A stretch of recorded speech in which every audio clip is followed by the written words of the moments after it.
I'm Vin. I'm Sori. That's Booby. And Jumpy and Ghosty. And Tooby. That's us hitting $150. The 150,000 or the 100,000. Sorry, 100,000. We're gonna hit $150 next week, inshallah.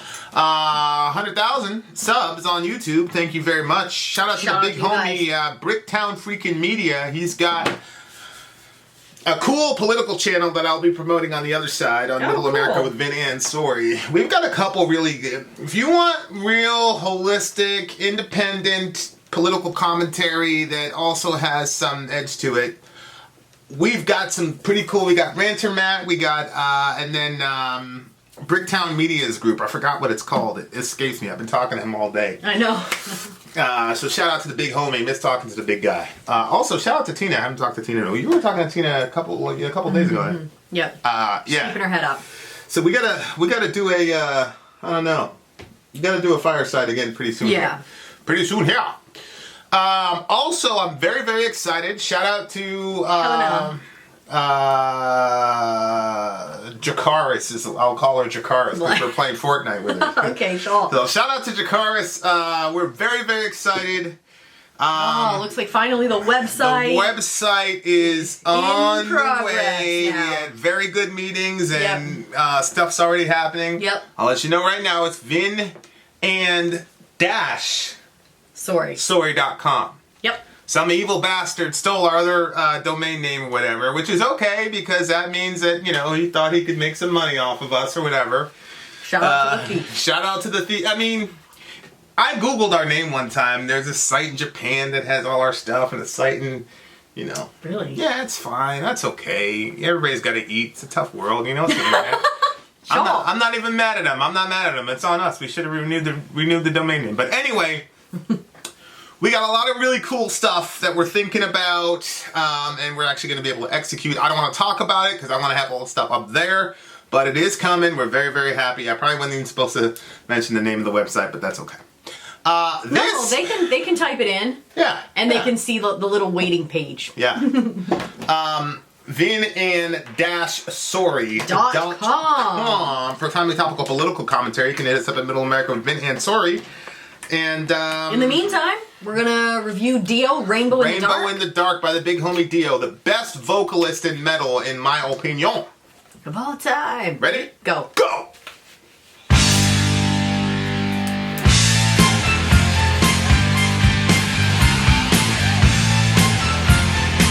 Wasn't expecting the flute. Is that a flute? I don't know.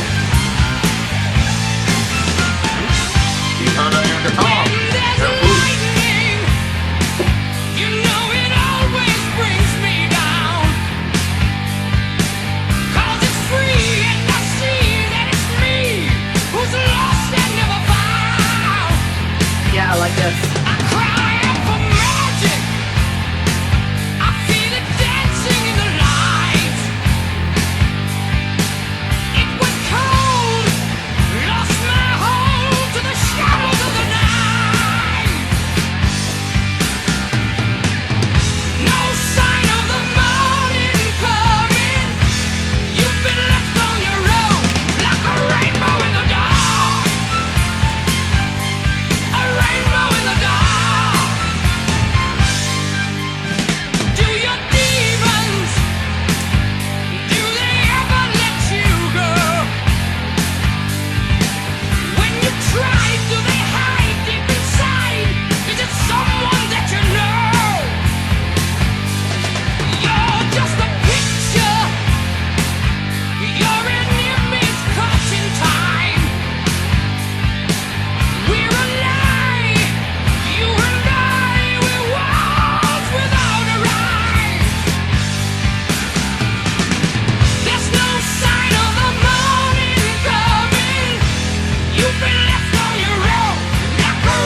Well, I really, really, really liked this one. The guy, he's just, that's one of the 80s. Let me see. Was this written in the 80s? It sounds very 80s. But like that bass drum, where they just like let that kind of have its little moment. I missed that. Like like listening to it's kind of weird because it's kind of like anachronistic from my time period because I started with Korn. Right. And Korn kind of did a little bit with the bass, but they did something different with it. But like just that 80s, that doosh, doosh, like that's like very, very well placed. I feel like if a band like did that today, that they'd get a lot of traction on. Yeah, you could be right. It was such a cool sound. It was very, very powerful. Anyway. I loved the sound of his voice in this one a lot. I said, like, Dio, he's the best vocalist. Like I said, you put, so my ultimate band, I think it's Dio on vocals. I think Dime on stage right, Head on stage left. And then for bassist, I don't really know. And then drummer would probably be Homeboy from Tool. Because he does well, I mean, you might as well just put Orion on the bassist spot. Orion from Behemoth. Yeah, because he would be the best stage show. Yeah. I think if you put like a Pantera and Korn sound together, I think that would be a ridiculous sound, guitar-wise. Oh, man, yeah. Because you'd have Dime with the chunky stuff, and then you'd have Head with the rhythmic, funk metal stuff, the heavy groove stuff that he perfected, and then Dio on vocals. That would be like the ultimate super band, in my opinion. And then then you put Orion from Behemoth on. I would love that show. I could die. I'd die a happy man and show. And then drums, I would probably put. The dude from Tool, because he's got that. Oh yeah, he's doing like 2 beats at the same time or whatever. Yeah. Just like hearing him outside of Tool would be insane. Yeah. But alas, it'll never happen because Dio and Dimebag are already with the A and Soph, inshallah. We'll see them later. Well, maybe on the other side. There's definitely going to be music in the new world, and so. I liked this one. I liked the. Lyrically, when he said, "When there's lightning, it always brings me down," and I was like, "Why? Why does lightning bring him down?" And some people are like scared of lightning because it brings thunder and that. But then when he said, "'Cause it's free, and I see that it's me, who's lost and never found," that was interesting because he was saying that the lightning is free, and that's what brings him down. And then he sees. So I thought it was like, oh, he wants to be free, but then he said, "And I see that it's me, who's lost and never found." So I don't know what was going on that was making him feel like he was lost. He'd been freed and lost. But a rainbow, it just seems like the theme seems to me to be like you have something amazing, but it's not being seen. So yeah, like, because example, he still said he was a rainbow, like you're a rainbow, but you're in the dark. So nobody can appreciate it. You can't see it. Nobody can appreciate it, so... And there was no sign of morning coming to be able to show who he was. Whereas when you see the lightning, it's free, it's spellbinding, and everybody sees it like, holy crap, there's a lightning. Yeah. So like, I think he probably literally, as he's writing, saw lightning and was like, that's me, that's what I am. But for some reason, he felt trapped. I don't know, it probably had to do with him filling in for Ozzy. See what I'm saying? Because he filled in for Ozzy Osbourne, and you're stepping into the shoes of this legendary singer. You see what I'm saying? And he's a better vocalist than Ozzy. Like, there's no disrespect to Ozzy at all. No, I agree with you. There's no comparison vocally between what this guy could pull off live. So maybe it was like, he felt held back by the band because he couldn't go like as high as he wanted to. I mean, part of it is like you're singing somebody else's lyrics. How long was he there? I don't know. I don't know what the timeline is. We could be completely off here because he could have been in this band before. In which case, the issue would be, anyway, 1983. So, I don't know. I'll say Ronnie, James, Dio. So I'm just gonna go with my original theory, like.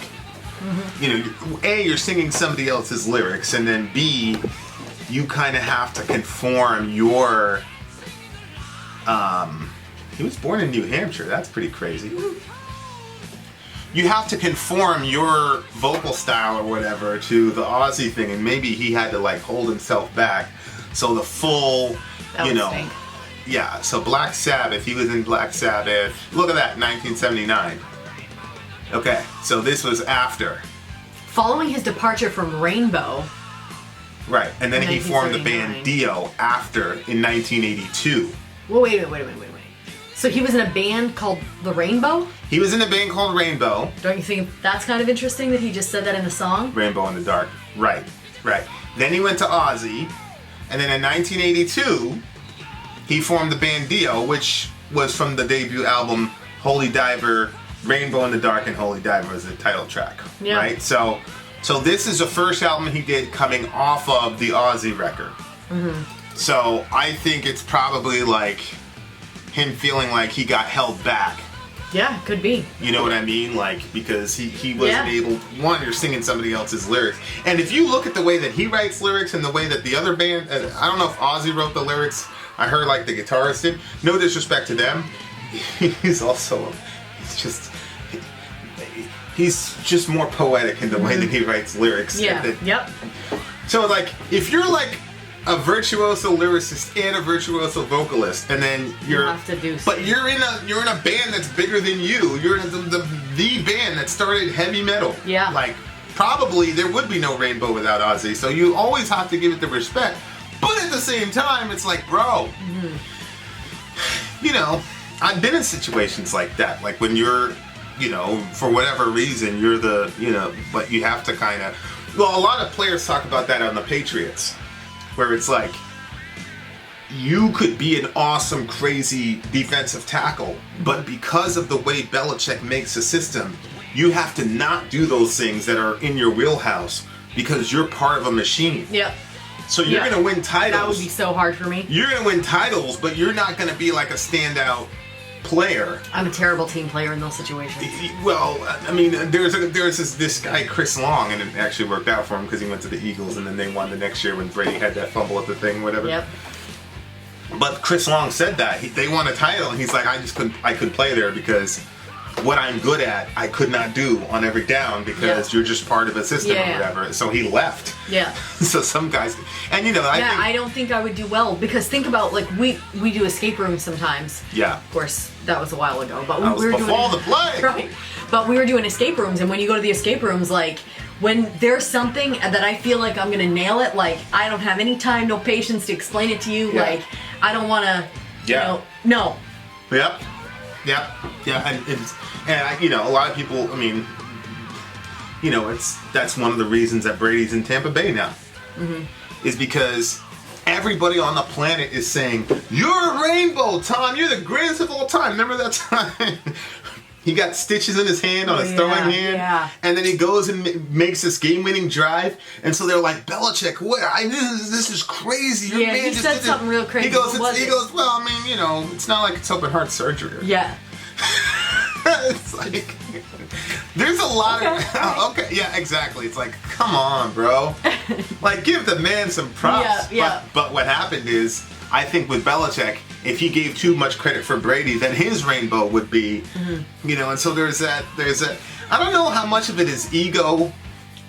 I think of a lot of it is ego, maybe even with Dio, but some of it is also like, it's kind of like Michael Jackson, right? Like, the guy was bigger than his whole family. Yeah. So here he is in the Jackson 5. Yeah. And it's like, oh, first it was the Jackson 5, and then it was Michael Jackson and the Jackson 5. And then they were upset about it. It's like, bro, this kid is special, bro. Yeah. Like, you know, like sometimes just like, and, you know, and then it ended up being Michael Jackson. And then, you know, a lot of, you know, at the time his brothers were mad at him for it and your ego's in the way. But at the same time, it's like, He's just extra talented. you have X amount of time on this planet. Right. And God gave you that gift. I don't care what you believe, the universe, call it whatever you want. I don't care. I mean, for us, it's God, you know. God gave you this amazing talent, and people want you to limit yourself and restrict yourself so that they can feel, you know, comfortable. And sometimes you have to And I don't think like, if the theory is right, I don't think that Sabbath is wrong for that, because it's like, hey man, this is Black Sabbath, we started this thing, da da da da. Like, there's nothing wrong with that. But there's also nothing wrong with him saying, thank you guys. Yeah. You guys give me a ton of exposure. Yep. I got to go off and do my own thing. I think that every family probably has, or most families have that one that's kind of sticks out more than the rest of the family. It doesn't mean that they're meant to be in Hollywood, but it means they are going to go farther than the rest of their siblings. You know, and without, you don't want to squelch that and hinder that, because... Well, it's easy for you to see because you're that person in your family. Right, yeah. But I got squelched and hindered, and I don't think that was right. Yeah. And I look at that, and now, like, sometimes I see how encouraging you are with the kids, and sometimes I, like, really resent my childhood. Like, why couldn't I have had somebody that would have encouraged me like that? Like, well, see, my mom was like that with me. Like, my mom was like, you're special, you're gonna change the world, da, da, da, da. And you know, even when she was, like, sometimes even when she was yelling at me, like, God didn't give you that way with words so you can go and tear people down. You should build them up for the gospel. Yeah. You know what I mean? And like, so even though she was like, it was like, well, I'm still important. Yeah. You know. Yeah, so, and you do that when you talk to the kids. Inshallah. So like, yeah. Like that's how I was raised. So then when I ran into people. What my mother did not prepare me for was that people would be resentful, intimidated, jealous, and then go out of their way to try to bring you down to their level or whatever. I didn't know that. So then when people started doing that, I'd be like, well, what's your problem? Yeah. And then, Vin's arrogant, blah, blah, blah, blah, blah. Oh, yeah. Yeah, I mean, that's the big thing. Oh, you're arrogant. That's between the person and the law. All I'll say is I had a sense of self, and I had a sense of purpose, and I knew who I was. And you know, you can call it what you want. I think that is something that is lacking in so many people, to have their own self-confidence, that when they meet somebody who is self-confident, it's frustrating to them and they want to tear that person down. Yeah. So that way that person can feel as miserable as they do, because the journey up to get to your own healthy self-confidence seems more difficult than just tearing the other guy down. Yeah. And that question is always so interesting. Who do you think you are? Yeah. Like, that's a very, very interesting question.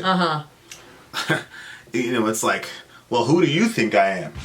You know what I mean? Like, but people are. I think you're right. Probably the way that I was raised and the words that I, you know, the validation that I got, is probably the exception and not the rule. You know what I mean? Yeah, my family was like, sorry, I mean, can't you just take it down a couple notches? Like, why are you going to make everybody feel like this? Yeah. My mom was never like that. My mom is everything. Is Taekwondo? She's like, you're going to win. They're not even going to touch you. She was right. They never even touched me. Like, the Taekwondo, based on, like, it did not matter. Like, she, like, everything, like, I was going to dominate. So then when I would lose, I'd be surprised. Yeah. I'd be driving home, I'm like, what happened? You know, I was like, yeah, so I'm very, very thankful to my mom for that. Yeah. Because, yeah, it definitely prepared me. And, you know, we raise the kids that way, too. You know, like you know. Look, I would much rather have a kid that has too much of an inflated sense of self to bring them to, you know, let a little bit of air out of the balloon, than to have a beat down kid that you have to raise up. You know, because insecurity is a lot more native to people than genuine self-confidence. Yeah. Like, we got one kid that projects a lot of self-confidence, but doesn't really have that type of, doesn't really have it. Yeah, I missaw that at first. Yeah. There is one that is, like, delusionally self-confident and genuinely is that confident. And good for him. Yeah. So I would much rather deflate the balloon a little bit, because at least it's in the air. Yeah. You know what I'm saying? The balloon's in the air. Yeah. At least, you know, you gotta take out a little helium. I'm good with that. But to try to, you know, it's easier to guide a moving car than to get a car to start. And, you know, I've ran into so many people that have just had their, you know, call it corny or whatever, but their rainbow hidden in the dark for so much their entire life that they think that that's what they're supposed. They don't even know. Oh yeah, I feel like in our village, there's so many rainbows 100%. hidden in the dark. 100%. 100%. Incredible. I feel like the percentage is like 90%, 100%. somewhere in the 90s, you know. 100%. Like, you know. I mean, sometimes people send us their art, and I'm like, "Are you what?" I know. We were just talking to Helena. Yeah, and it's like, and we were talking about like what to put in the on the website, like whatever. Vin's like, "What about that art that guy sent us?" I was like, "No," I was like, "That came from Helena." So we're having this 5-minute conversation about art for the website, and like she doesn't mention hers at all. Yeah. And I'm like. But I genuinely love, I did too. I love it's here right. Look, I mean, it's unbelievable. What a brilliant idea. I love it. I love the colors. I love there are a lot of good subliminals with it. Like welcoming community, rainbow. Think about that. We should put that in the thingy. That should be the thumbnail. Oh yes. Shout out to Helena. We'll get a Vic next time we play. But like that's a perfect example, right? Like she had this brilliant thing on top of being a brilliant website person, and like. Well, and you know what? It's the way that people send it too. Like she was just like, "Oh, by the way." Yeah. I'm like, what? Look at this piece of art. Yeah. If it was me or if it was Dorian, like I've got the most earth-shattering. We fight with Dorian at Fortnite. He's like, "Look, I did that in my infinite wisdom." Yep. And he's like dead ass serious. He's not playing with you. Like he really believes that his wisdom is infinite. Many times, like with Dory, I'm like, you haven't accomplished shit in your life. Yep. Well, I can't say that now. I got a job at 14. Yep.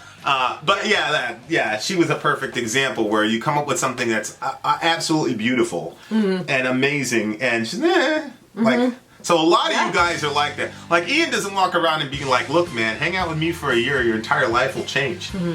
He doesn't say stuff like that, but he absolutely has changed my life and my perspective and autism and things like that, and you know, like, and it's gotten to the point where I'm like, I hope I have a kid one day that has autism. You know, because of Ian, you know, so there's so many people that are just unbelievably amazing, but they don't know it. You know what I mean? And so. I totally agree. That's why, like, that picture. Yeah, that's why, like, I never, you know, I'm not a very big fan of like trying to cut people down who, you know, LeBron walks around with Chosen One on it. Oh, you got the Chosen One tattoo. Yes, motherfucker, you got a Chosen One tattoo. So, dude, you get your own tattoo. I always feel uncomfortable with stuff like that. I'm like, you're taking it too long. Well, the only thing about LeBron was he congratulated himself on Insta. Okay, that was a little bit too far. I want to be the first to congratulate. Yeah, I want to be the first to congratulate. Okay, that I'm like, meh. The only reason I'm saying that is because like literally millions of people, bro, would have congratulated you. Like, I don't have a problem with a person doing that if they know they're not going to get the recognition they deserve. Like, I've rolled with dudes. I've rolled with dudes where the entire culture was you do amazing stuff that literally changes history, and the entire point is nobody can freaking know. Yeah. And so those dudes find ways to congratulate themselves and yada yada yada. Yeah. That okay, fine, but a bit too far. Sometimes I feel like the reason why he did that was, you remember the Ball family? How like the father was like always using every opportunity to advertise. Yeah. And so I feel like that LeBron is trying to set this thing because he wants to be like greater than Michael Jordan. He wants to be the best. No, I get, it's about the money, but I feel like it's about the title more than it's even about the money. Yeah. And so I feel like part of his talk is to inflate his reality to like the world. Yeah, you know what I mean? Like, I think people see the media and like, okay, what the media says kind of 100%. sets the pace for everybody. I feel like that's what he's doing. 100%. And that to me is, you know, there's a real thin line between, you know, overconfidence and insecurity. So. Yep. I mean, I don't know. I can't call it. Right. But I really, really like the song. The vocals were so crazy. And just, it's a I really like the sound of his vocals and what he did with it. And it's a beautiful message too. Like the message is, if you can interpret it that way, I think it's a beautiful message as well. So, love the song. Love our village. We got a hell of a lot of talent, and not only talent, but just people that can... I don't care. I'm just going to say it. On the website, we're going to have a spot where you guys are going to be able to post your art underneath different sections. So there's going to be like poetry, there's going to be like visual art, like even a spot for you to put the links for if you create, let's say you do a cover to some Metallica song or whatever, like you could upload your cover there, like you can put the link to your cover there so people can see it. Like I want to see some art, like yes. Yeah. So I'm super excited about that section on the Facebook, the website. The waste book. The website. The website. It's because I'm trying to find that photo. I thought I posted it on Facebook. We posted on Instagram. And I also posted it on Facebook. So I'll get it from Instagram. We'll be able to have it. Right. But anyway, vocals are amazing. The drum stuff is crazy. And I like the analogy of using the nature stuff. Yeah. You know, the lightning, the rainbow, the dark. What do you give it? It's like the 9.9 for me. I'll give it a 9.87. I'm being super stingy with the grading, but 9.87. Shout out to the big homie Ronnie James Dio. You're up there with Dime and his brother Vinny, inshallah. And who knows? Maybe one day I will get to see my ultimate lineup. Yeah. We know Brock Head's gonna be there, so inshallah. There's a start. There you go. There you go. You too, Ian. You better come with us, bitch. Vin out. Sorry, out. Gone. You know